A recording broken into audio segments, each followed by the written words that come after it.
about the contestant for this afternoon.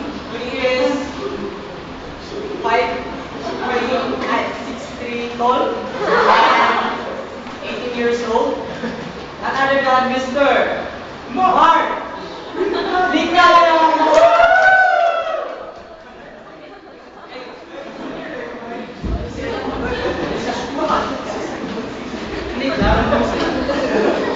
And now, ladies and gentlemen, representing 86K, 567 row. 1, 2, 3, 4,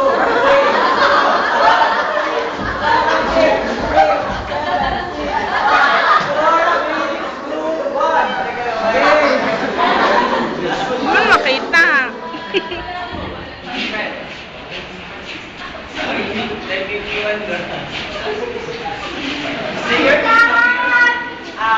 Mr. Licayan, you now choose your briefcase. Pwede bang pumasok? Okay. Ay, di may ma'am.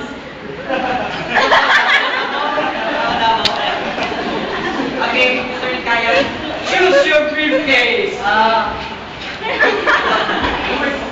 will choose briefcase number 4. Briefcase number 4. Amin na. Wait, before mo basahin yung briefcase number 4, si Sherwin.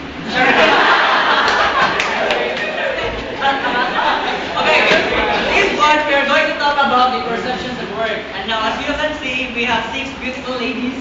I would like to give you some points about these perceptions of work. Okay, Mr. Charmel, open the briefcase. Okay, work as a divine punishment. Work as divine punishment.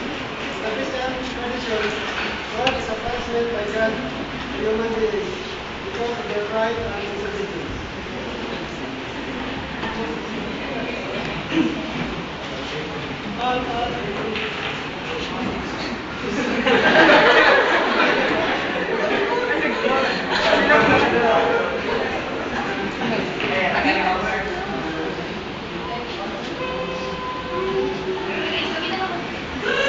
Okay.